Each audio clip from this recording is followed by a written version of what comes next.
Ciao a tutti amici di Un Sorriso in Più e bentornati con il nostro consueto appuntamento settimanale con i migliori risultati sportivi. Non posso che iniziare con il grandissimo evento che è appena cominciato, cioè i mondiali di calcio in Qatar.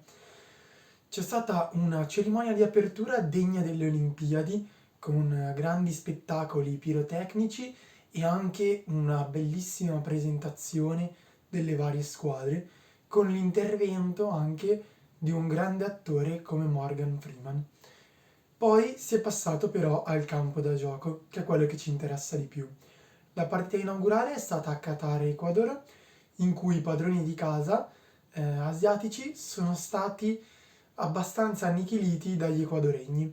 Ecuador che ha vinto 2-0 con una doppietta di Enner Valencia e soprattutto un Ecuador che ha dominato la partita, aveva segnato anche un terzo gol poi annullato per fuorigioco, mentre il Qatar era molto in difficoltà, non riusciva a esprimere un gioco di calcio accettabile per poter poi provare a realizzare un gol. Diciamo che il mondiale per loro non è iniziata con i migliori auspici, anche perché sulla carta l'Ecuador era la squadra più debole delle tre nel girone insieme al Qatar.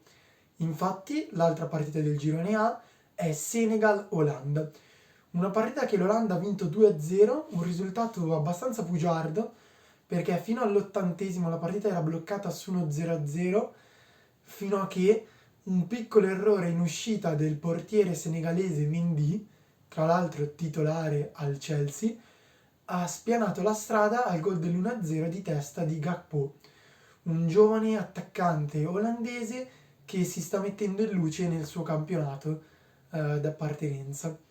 Poi all'ultimo minuto di recupero è arrivato anche il definitivo 2-0. Olanda che così inizia bene il suo girone e nella prossima partita se la vedrà proprio con l'Ecuador vittorioso sul Qatar.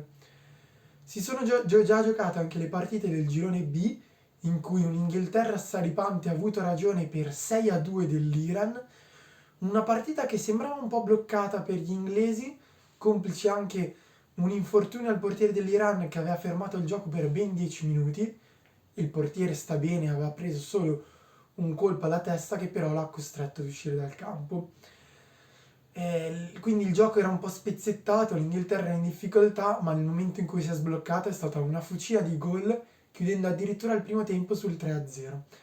Nel secondo è arrivato il 4-1 dell'inglese, infine l'Iran è riuscito a passare sul primo gol al primo tiro in porta dell'attaccante del Porto, squadra portoghese che gioca in Champions League, Taremi, che ha poi realizzato anche il rigore finale che ha fissato il risultato così sul 6-2.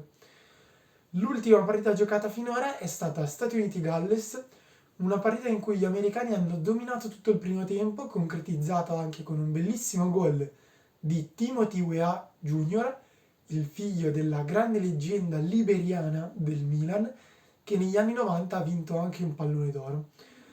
Nel secondo tempo però gli americani non sono sostanzialmente scesi in campo, hanno lasciato spazio al Galles, che comunque ha avuto molte difficoltà a trovare la via del gol fino a che non è arrivato un calcio di rigore dove Gareth Bale, il capitano di questa nazionale, il trascinatore, non si è fatto attendere e ha segnato la rete del pareggio. Quindi anche in questo girone è ancora tutto in gioco. Passiamo ora all'altro grandissimo evento sportivo, questa volta disputatosi in Italia, le ATP Finals di Torino di tennis. Per la sesta volta Novak Djokovic è vincitore di questo torneo, lo fa vincendo tutte le partite e perdendo un solo set. Arriva così a 6 trionfi, pareggiando il record di un certo Roger Federer. Diciamo che ora in testa ci sono due meravigliose leggende.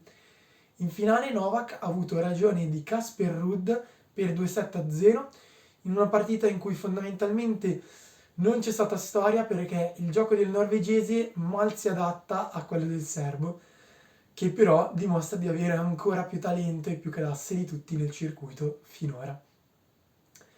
Per Novak si potrà anche consolare con un fantasmagorico premio, infatti, dato che ha vinto tutte le partite del girone, ha sbloccato il bonus che prevede un montepremi di 4,8 milioni di euro. Una cifra davvero pazzesca che rappresenta il montepremi più alto di qualsiasi torneo finora disputato nella storia. Diciamo che ci sono modi peggiori di concludere l'anno. E per questa settimana è tutto. Ci vediamo settimana prossima con Passione Sportiva di Mattia. Un saluto a tutti, ciao!